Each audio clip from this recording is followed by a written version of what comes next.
Our next topic is on the difference quotient. This is actually another rate of change. It's actually a more generic way to measure the rate of change than the other ones that we've been looking at. And essentially it finds the slope between the points with the x-coordinates x and x plus h. So you'll notice here that we have a couple parts to this. This is the function with x plus h plugged in. This is the function just with x plugged in, or you could say the original function. So we're going to subtract those and then divide by h. So just to kind of talk about where this comes from, the slope formula, y2 minus y1, x2 minus x1. I mean, if you have 2 points on a line, then you have, let's say, x1 and y1, and you have x2 and y2, and that's your slope formula. So let's say if we have the points like it's talking about, x and x plus h, let's say those are our x values. So the y values for this would be f of x, and the y value here would be f of x plus h. And you can see that that's really where our formula comes from, because if you just take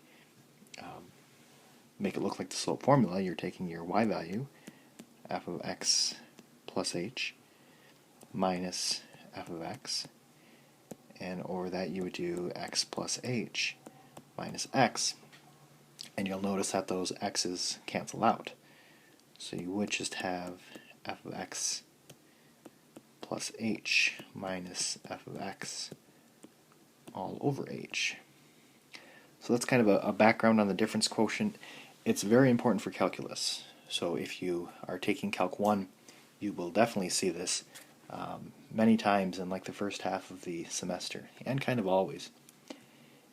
Okay, so they want us to use the difference quotient for a couple of specific problems. So here, I'm going to make a lot of parentheses.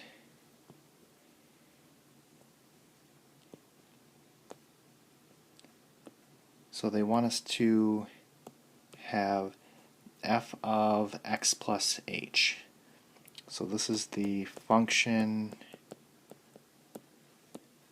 with x plus h plugged in.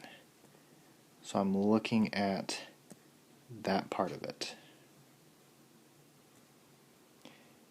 So that's going to be, if I look at my function and just plug in x plus h wherever I see x, it will be 5 minus 2 times x plus h.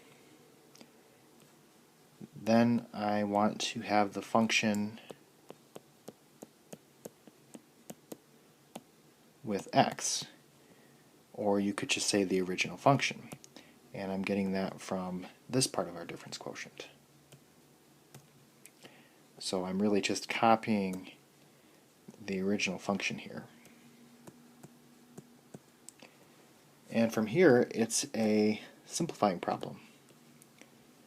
So if I start distributing, this will be 5 minus 2x minus 2h.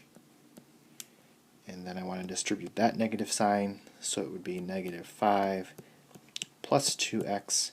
This is all over h. And a lot of stuff will go away. This will be negative 2h over h, because these go away and these go away. And that will be equal to negative 2. Now, this should make sense because our original function was a line with slope negative 2. So that's good that it is consistent with the slope. They won't all be like this. Most of them are not going to just be lines. They're going to have some quadratics or maybe more. But for here, it's kind of nice to see that it actually does give us the slope of the line.